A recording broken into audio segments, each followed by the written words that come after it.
Jadi kita hidup di dunia ini untuk beribadah kepada Allah Subhanahu wa taala. Semuanya dalam rangka ibadah. Makan niatkan ibadah, minum niatkan ibadah, tidur niatkan ibadah, bekerja niatkan ibadah.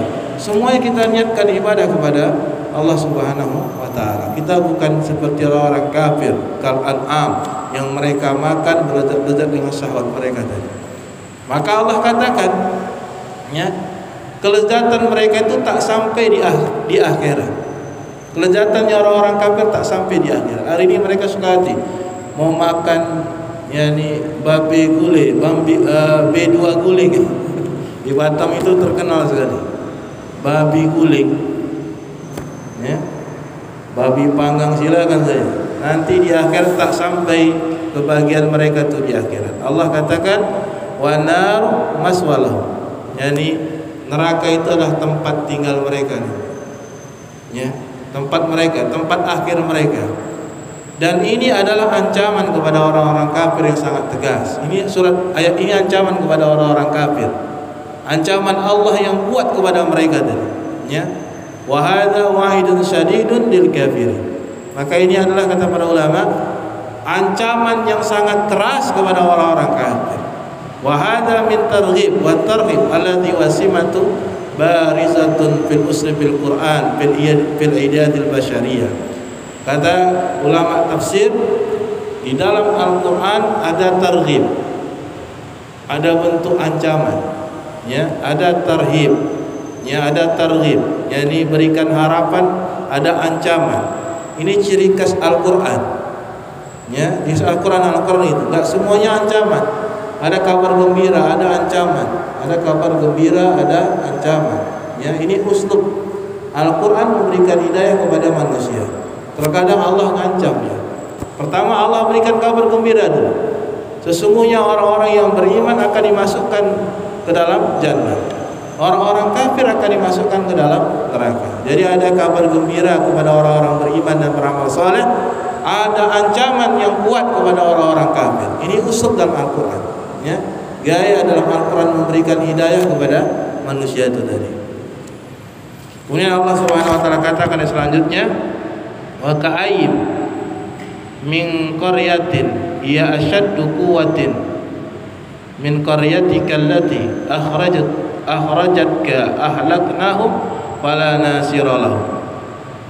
Dan betapa banyaknya negeri-negeri yang penduduknya lebih kuat dari penduduk negerimu Muhammad yang telah mengusirmu itu, kami telah membinasakan mereka, maka tidak ada seorang penolong pun bagi mereka. Ya. Ini disebutkan ayat ini turun ketika Rasul sallallahu alaihi wasallam ini keluar dari rumah beliau menuju Wasur, kata ahli tafsir. Ya. Muhajiran sebagai hijrah. Jadi ketika kaum kafir Quraisy kuat sekali mengintimidasi Rasulullah dan para sahabatnya, Rasul hijrah, ya, hijrah ke kota Madinah. Berat. Jangankan kaum-kaum yang kuat, lebih kuat daripada Nabi Muhammad SAW saja Allah binasakan, ya, Allah Subhanahu wa taala hancurkan. Bahkan Rasul mengatakan, saya paling cinta ya Allah dengan negeri Mekah ini. Saya paling cinta kota kelahiran ini. Rasul ketika hijrah itu beliau menangis melihat ke belakang karena cintanya beliau kepada kota Mekah. Tapi apa boleh buat? Ini perintah Allah Subhanahu wa taala untuk hijrah. Tapi Rasul mengatakan ketika Rasul hijrah ke Madinah menuju, yakni dikejar-kejar bahkan oleh kafir Quraisy sampai bersembunyi di Gua Sur, ya. Bersembunyi bahkan bersama Abu Bakar As-Siddiq. Apa kata Rasulullah? Ya, aku sangat mencintai ya Allah negeri ini, negeri Mekah maksudnya. Rasul cinta sekali sampai Rasul lama berpalingnya. Rasul ketika beliau meninggalkan kota Mekah lihat ke belakangnya lama. Yang Rasul baru lihat ke depan dulu. Ya, ini yakni ayat ini turun menjelaskan yakni bagaimana kuatnya orang-orang di Mekah itu sampai mengusir Nabi sallallahu alaihi wasallam. Oleh karenanya Bapak sekalian, kadang-kadang al-haq itu kalah. Kadang-kadang Allah yakni tidak memenangkan al-haq tadi. seperti Rasul sallallahu alaihi wasallam di Mekah. Bukankah Rasul yakni di Mekah berada di atas kebenaran, tapi terusir dari kota Mekah? Ya. Kadang-kadang Allah menangkan. Oleh karena yang butuh bagi kita itu istiqomah. Allah hanya ingin memberikan ujian kepada orang-orang beriman tadi. Apakah kita sabar di atas kebenaran ini? Apakah kita istiqomah tetap di atas kebenaran ini? Rasul kalah, terusir. Dan banyak para sahabat meninggalkan hartanya, meninggalkan rumahnya, begitu banyak diantaranya Abdurrahman bin Auf, orang kaya di Mekah. Ya, luar biasa kekayaannya Abdurrahman bin Auf. Dia tinggalkan semuanya. Ya, dia mengikuti hijrah bersama Nabi sallallahu alaihi wasallam. Ya. Tapi setelah itu, ya, kata Allah Subhanahu wa taala, akhlaqnahum fala nasirallah. Artinya ketika Rasul di Madinah, Rasul kembali lagi menginvasi Mekah. Akhirnya Mekah terbuka, dikuasai oleh kaum muslimin, ya. Oleh karenanya ini ayat ini mengatakan fala nasirallah. Maka ketika itu tidak ada yang menolong orang-orang Mekah lagi. Ya, Rasul sallallahu alaihi wasallam berhasil menguasai Fathu Mekah. Bukan kota Mekah dikuasai oleh kaum muslimin. Ya. Yang selanjutnya Allah Subhanahu wa taala katakan, "Apa man kana ala bainatin min rabbih, kaman zuyyina lahu su'u amalihi wattaba'u ahwa'ahum."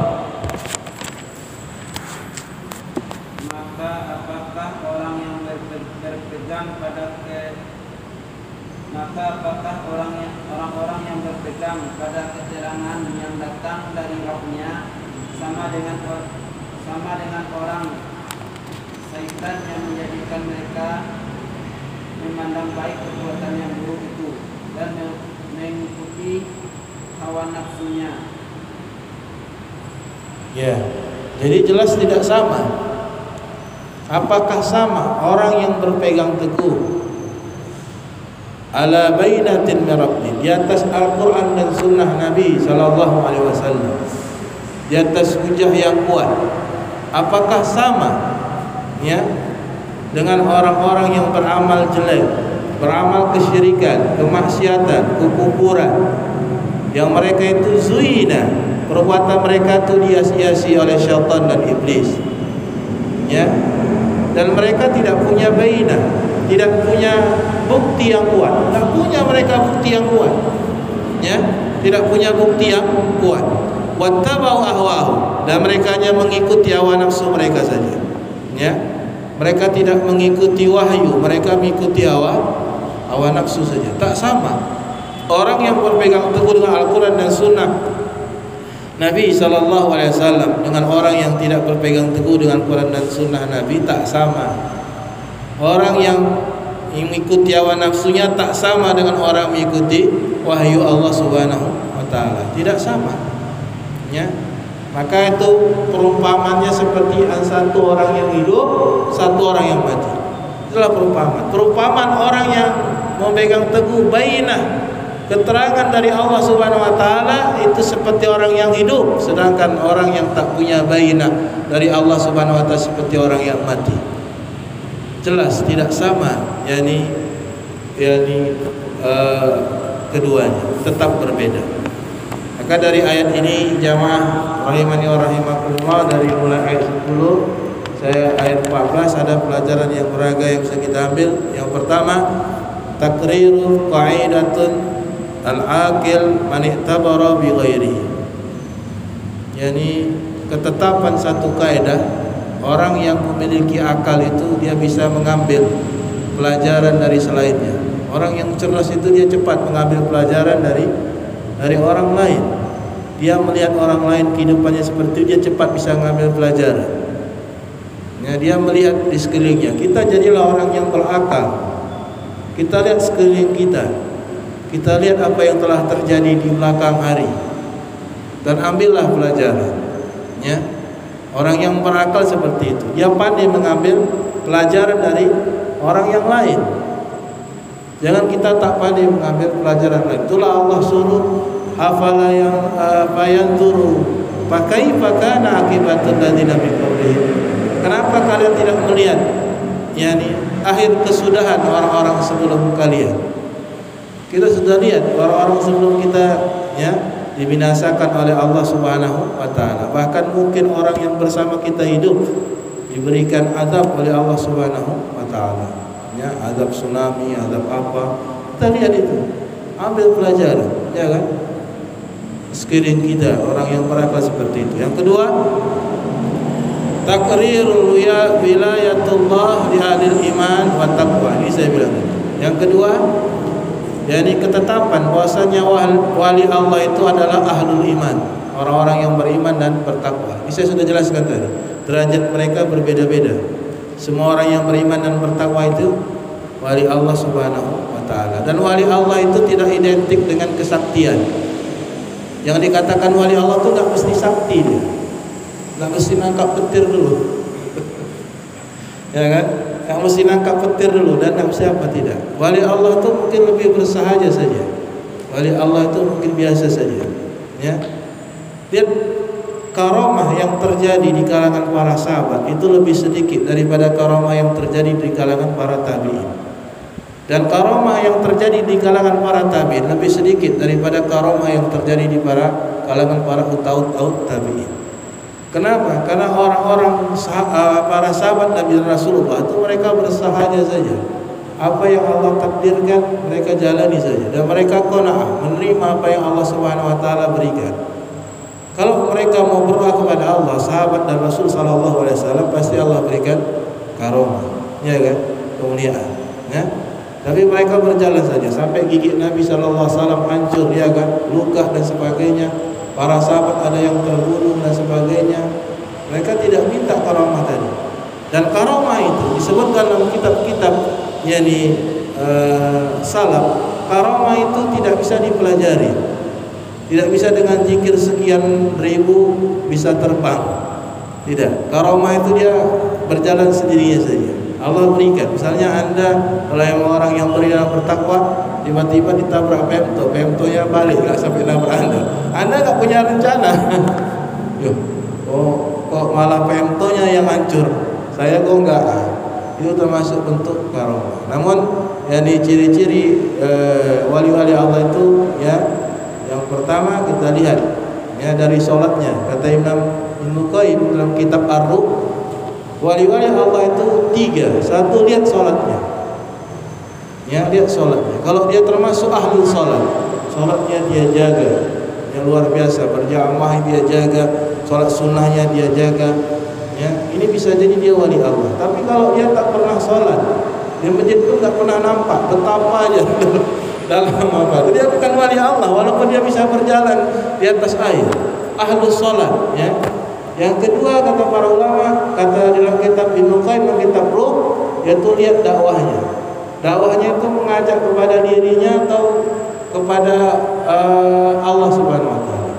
Kalau dia mengajaknya kepada dakwahnya kepada Allah, dakwahnya mengajak untuk mengikuti perintah Allah, dakwahnya mengajak kepada Rasulullah sallallahu alaihi wasallam, dakwahnya mengajak untuk ittiba kepada Rasulullah sallallahu, meninggalkan selain ittiba Rasulullah sallallahu alaihi wasallam, itu bisa jadi dia wali Allah Subhanahu wa taala, ya.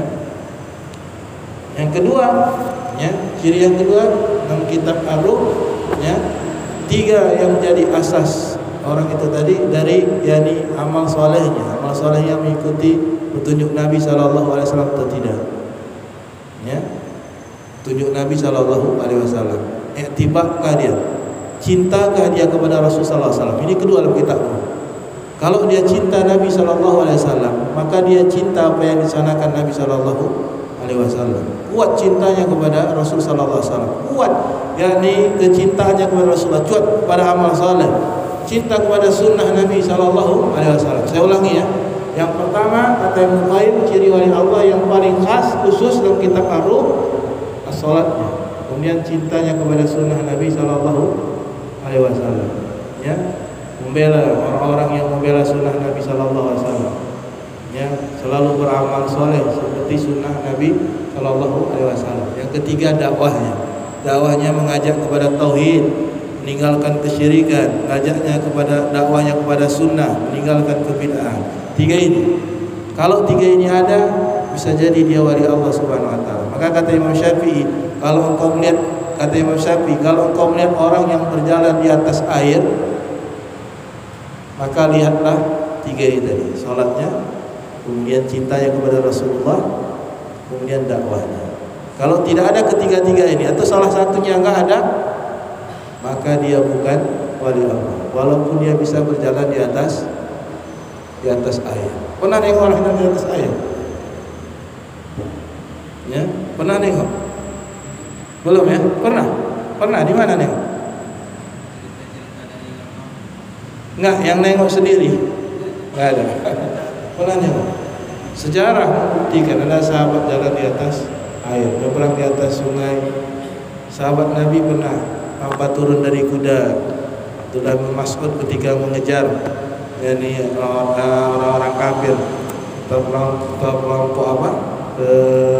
Terbentuk dengan sungai, kemudian sahabat berdoa kepada Allah, ya sekian berapa secepatnya aja lewat, ya seperti tidak ada air, ya seperti tidak ada air, ya ini para sahabat. Sekarang mungkin banyak yang bisa berjalan di atas, kita tidak tahu, banyak yang bisa berjalan di atas sungai, di atas air dan sebagainya, bisa terbang pernah nengok. Zikir bisa terbang. Saya pernah nengok zikir orang bisa terbang. Zikir sekian ratus kali kemudian dia bisa terangkat. Bisa terangkat. Zikir.